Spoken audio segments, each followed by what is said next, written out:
학생 여러분 안녕하십니까? 오늘은 제4장 새마을운동의 협의체계와 개통체계에 대해서 새마을운동의 추진 체제에 대해서 공부를 하도록 하겠습니다.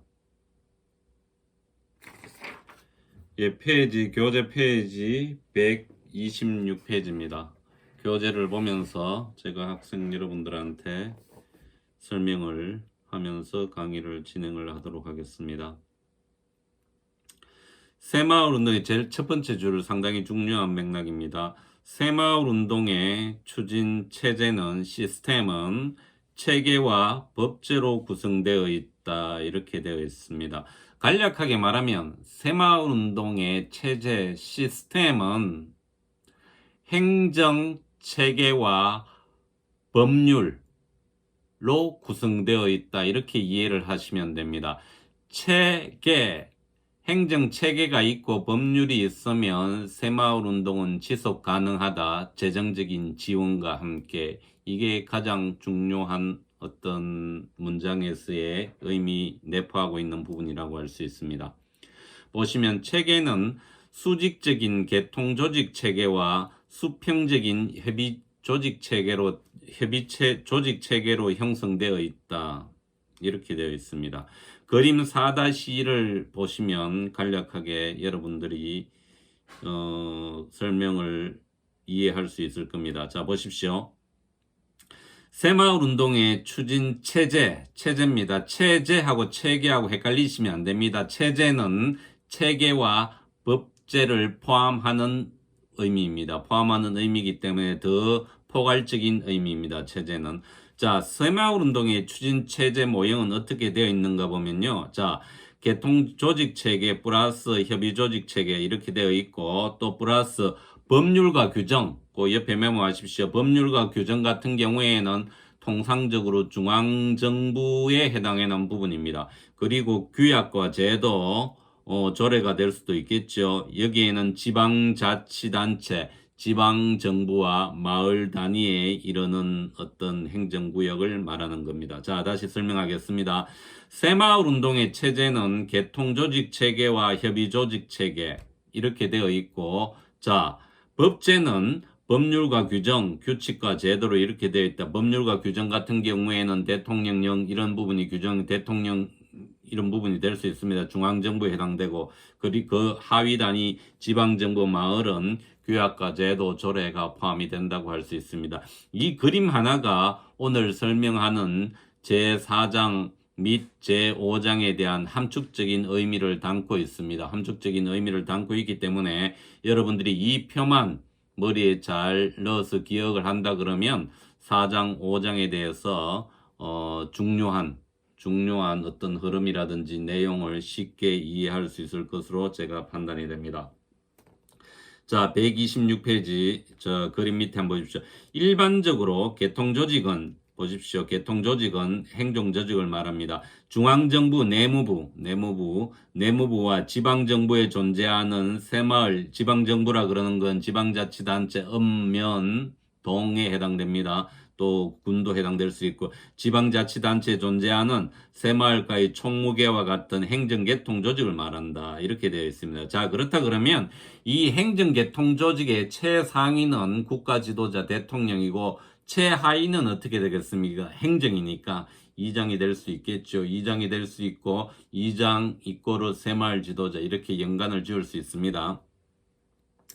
자, 새마을 개통조직은 아까 이야기한 마을 단위에는 새마을운동의 행정의 최소 단위, 읍면 단위를 말하면 이장을 포함하기도 한다. 이렇게 되어 있죠. 이장은 정부의 개통조직과 마을 사이에서 행정지원의 매개체적인 역할을 담당하고 있다. 새마을 지도자도 마찬가지입니다. 이전 시간에 새마을운동의 핵심 요소를 이야기할 때 새마을 지도자는 매개 역할을 한다 그랬습니다. 새마을 사업의 지원이라든지 계획이라든지 이런 부분을 최하위 지방 읍면을 왔다 갔다 하면서 마을하고의 어떤 연계를 하는 매개 중간자적인 역할을 한다 이렇게 보시면 됩니다.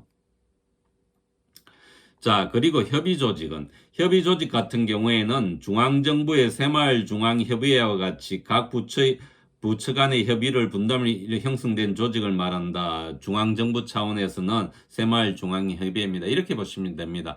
자, 내무부 장관이 이 협의체를 운영을 하겠지만 어떻게 되겠습니까?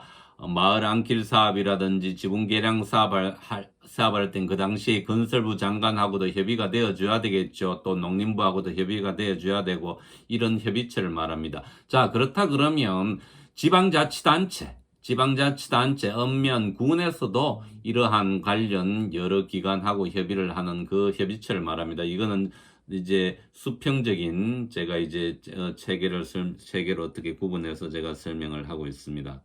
자, 자세히 읽어보시게 되면 여러분들이 126편은 좀 자세히 읽어보십시오. 그러면 제가 설명했던 부분이 상세히 설명되어 있습니다. 자, 그럼 128페이지. 자, 그러면 우리가 이러한 행정체계, 그죠?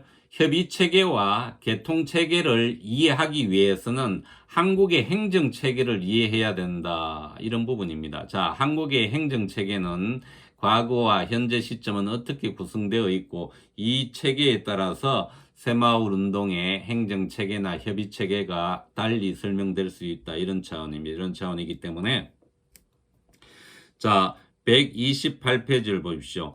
자, 새마을운동의 추진 체제를 고찰하기 위해서는 한국의 정부 조직도의 이해와 행정단위에 대한 이해가 필수적이라고 할 수 있다. 이렇게 되어 있습니다.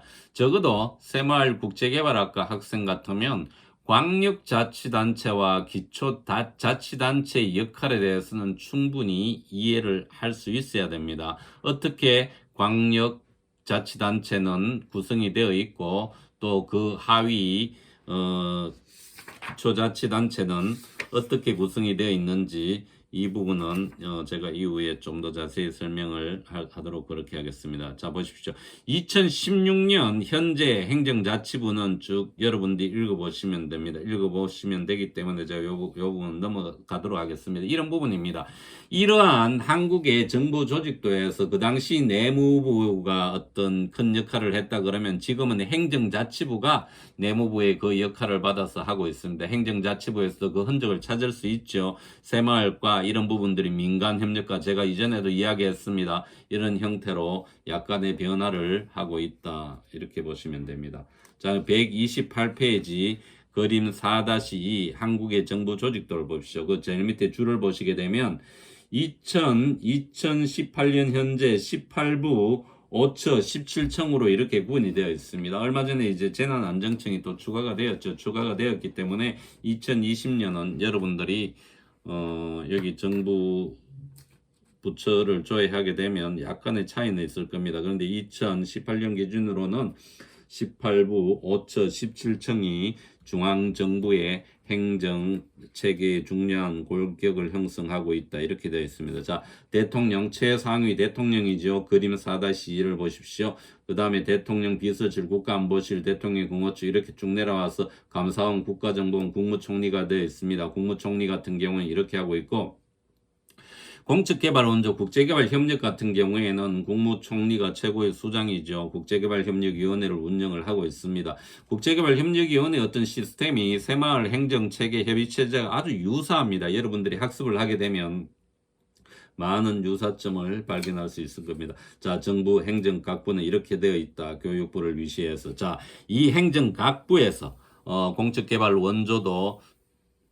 원조 사업을 진행을 하고 있습니다. 진행을 하고 있기 때문에 새마을 운동 같은 경우에도 내무부가 행정각부 중에서 그 당시 내무부입니다. 내무부가 중심이 되어서 각 부처하고 협의를 해서 많은 새마을 사업을 운영을 했다. 그렇기 때문에 이렇게 한국 정부에 대한 조직도의 이해가 필요하다. 이렇게 되어 있습니다. 자, 정부 조직, 130페이지입니다. 조직 또는 행정조직은 국가 또는 지방자치단체 행정사무를 수행하기 위하여 설치된 행정기관과 체계적인 기구를 말한다. 자, 이 설명을 하기 전에 여러분 혹시 지방정부하고 지방자치단체는 이 혼동을 해서는 안 됩니다. 일반적으로 ODA, 공적개발 원조의 주체를 이야기할 땐 중앙정부, 지방정부를 이야기할 때는 지방자치단체가 포함이 됩니다. 자, 지방정부, 로컬 거버먼트라 그러는 경우에는 어떤 연방정부가 있고 지방정부 이런 개념으로는 상당히 이제 미국이나 독일 같은 경우에는 구분이 됩니다. 그런데 우리나라 같은 경우, 한국 같은 경우에는 정확한 명칭은 지방자치단체입니다. 지방정부가 아닙니다. 지방정부가 되기 위해서는 교육이라든지 재정이라든지 치안이라든지 여러분들이 이제 지방경찰청이 일부 이제 독립이 된다든지 이렇게 이제 역할이 분화가 되었을 때 지방정부라고 명명을 합니다. 그런데 우리 한국 같은 경우에는 통상적으로 지방정부라고 하면 지방자치단체인데 엄밀하게 그 성격을 함에 있어서는 지방정부와 지방자치단체의 역할은 일정 부분 차이가 있다 이렇게 됩니다. 근데 통상적으로 우리가 이제 이야기할 때는 중앙정부의 상대적인 개념으로서는 지방자치단체 이꼬르 지방정부로 이해를 하기도 합니다. 이해를 하기로 하는데 실체적인 의미에서는 약간의 차이는 가지고 있다. 이렇게 이해를 하시고 이 교재에서 이야기하는 지방정부 이꼬로 지방자치단체를 의미한다. 이렇게 이해를 하시면 됩니다. 자, 새마을 ODA 사업의 경우에도 이렇게 되어 있죠. 국무총리산하 국제교활협력위원회에서 지침과 조정을 통해서 이렇게 되어 있다. 자, 공적개발 원조 같은 경우에는 기획재정부와 외교부가 상당히 중요한 역할을 했죠. 그런데 새마을운동 같은 경우에는 내무부가 그 당시에 가장 중요한 역할을 했다. 이 정도만 이해를 해주시면 됩니다. 자, 그리고 이제 나머지 부분은 여러분들이 읽어서 이해를 해주시고, 자, 131페이지를 한번 펴보십시오. 131페이지 한국의 행정단이 이 부분은 여러분들이 상식적인 면에서도 꼭 알아야 되는 부분입니다. 자, 광역자치단체라고 하면 특별시를 포함하고 광역시를 포함합니다. 광역시를 포함하고 그 다음에 그죠? 경상북도, 경상남도 이런 부분을 이제 광역자치단체라고 합니다. 자, 한 사람의 주민은 항상 광역자치단체와 기초자치단체에 포함이 되어 있습니다. 자, 예를 들어 볼게요. 자, 대구광역시 수성구 이렇게 되죠. 대구광역시는 광역자치단체 포함이 되어 있죠. 수성구는 어떻게 하면 기초자치단체에 포함이 되는 겁니다. 자, 내가 만약에 김천에 산다. 김천시 같은 경우에는 기초자치단체입니다. 상위는 경상북도 광역자치단체입니다. 여러분들이 투표를 할 경우에도 광역자치단체 그 다음에 기초자치단체장을 뽑는 투표를 하죠. 그 다음에 광역자치단체와 도의원, 기초자치단체 만약에 수성과 같은 구의원 이렇게 동시에 투표를 하는 겁니다. 그러니까 여러분들이 이제 우리나라의 어떤 시민이라든지 기초 광역자치단체에 포함이 되어 있다 이렇게 되어 있습니다. 통상적으로 이제 광역자치단체라고 하면 서울특별시를 포함해서 광역시 도가 포함이 되고 그 다음에 특별자치도 그 다음에 세종특별시 이렇게 되어 있습니다. 세종특별시도 포함하는 부분을 광역으로 이제 넣었다 이렇게 되어 있습니다. 자, 기초자치단체 같은 경우에는 도에 포함되어 있는 광역시를 제외한 어떤 시장, 그 다음에 군, 고령군 이렇게 되죠. 칠곡군, 그 다음에 구청장 이렇게 되어 있습니다. 하위 행정구역으로는 동을 두고 있고 업을 두고 있고 면을 두고 있고 리를 두고 있다.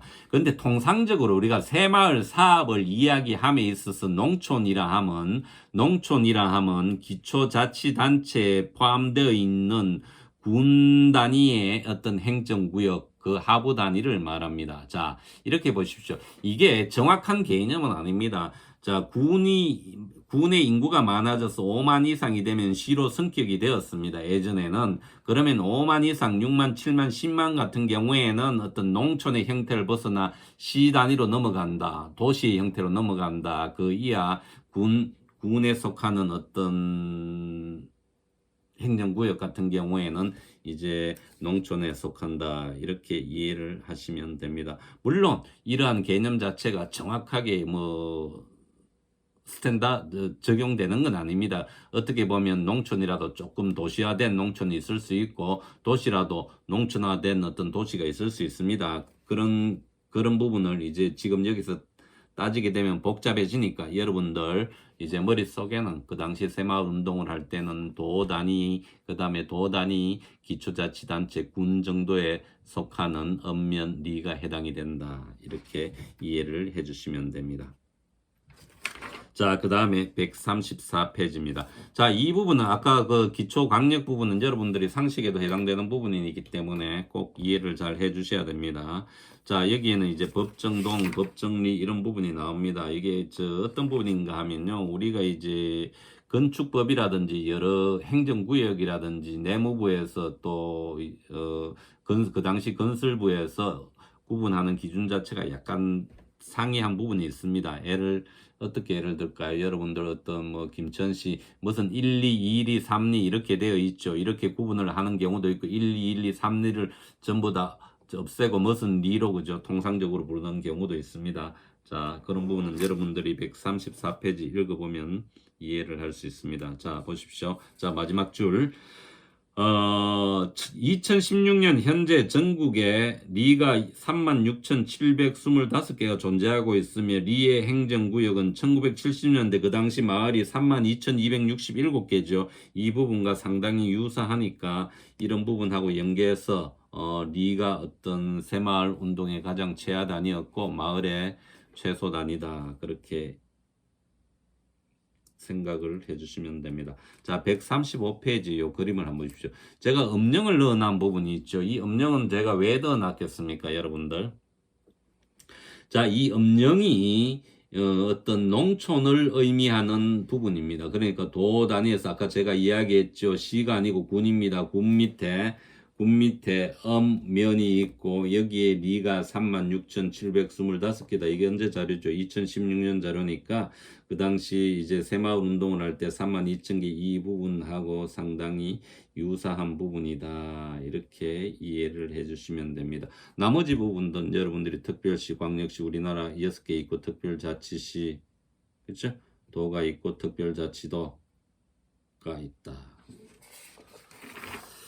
자, 그 다음에 136페이지 지방자치단체의 수입니다. 지방자치단체의 수, 이 부분도 여러분들이 한번 읽어보시면 쉽게 이해할 수 있는 부분이니까 이 부분은 제가 그냥 패스하도록 하겠습니다. 자,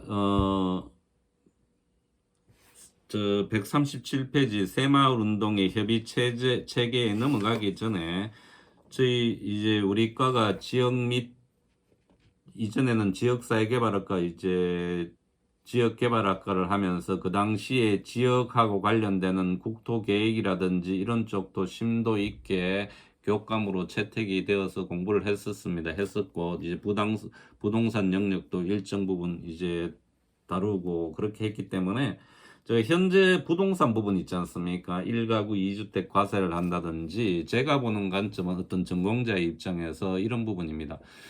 자, 한국도 부동산 1가구 1주택 1가구 1주택만 허용하는 것은 상당히 문제가 있다고 봅니다. 제가 정책을 위반하는 입장이라 그러면 제가 금방 설명을 드렸죠. 적어도 기초자치단체, 광역시를 제외한 기초자치단체, 도에 속하는 시군구가 해당이 될 수 있죠. 이 부분은 1가구 2주택을 허용을 해야 된다. 그게 왜 그런가 하면요. 자, 우리가 자본주의 사회에 살고 있으면서 열심히 일을 해서 세컨하우스를 갖는다는 것은 어떻게 보면 살아가면서 삶의 질을 높일 수 있고 인생을 상당히 풍요롭게 살 수 있는 부분입니다. 그런데 통상적으로 이제 농촌 지역이나 군 지역에 주택을 소유하게 되면 1가구 2주택에 해당이 됩니다. 이제 과세도 많이 되게 되죠. 그렇기 때문에 자, 앞으로 농촌이 소멸되고 도시로 많은 인구가 계속 유입이 되는 이런 현상을 해소하기 위해서도 1가구 2주택 같은 경우에는 일정 부분 기초자치단체에는 이제 광역시를 제외한 기초자치단체에는 허용을 해주는 것이 국민 개개인의 삶의 질 향상에도 도움이 되고 부동산 안정화에도 기여를 할 수 있고 또 농촌이 어떻게 소멸되는 그런 현상도 막을 수 있다. 이게 제가 지금 현 시점에서 바라보는 부동산에 대한 견해고요. 또 제가 바라보는 부동산에 대한 견해 자체는 이 부분이 쉽게 부동산 가격이 안정되기는 어렵다. 저는 이렇게 결론을 내릴 수 있습니다. 왜 그런가 하면 제가 외국 출장을 많이 다닙니다. 독일도 가보고 중국도 가보고 태국도 가보고 여러 나라를 가보지만 뭐 서울 일부 경기권을 제외하고 한국의 부동산 시장이 그렇게 다른 나라에 비해서 아주 고평가되어 있다. 그렇지는 않습니다. 그렇기 때문에 항상 부동산 정책을 할 때에도 전체적인 우리가 OECD에서 차지하는 위치에서 그 가격대가 일정 부분 외국에 비교해서도 어느 정도 형성이 되어 있는가도 참조할 필요도 있습니다. 참조할 필요도 있고 또 거시적인 차원에서 총체적인 차원에서 또 농촌이라든지 어떤 삶의 질 향상을 위해서도 이러한 부분은 좀 면밀히 검토가 되어줘야 된다. 이게 제 견해입니다. 자, 이상입니다. 잠시 쉬었다가 다시 강의를 이어가도록 하겠습니다.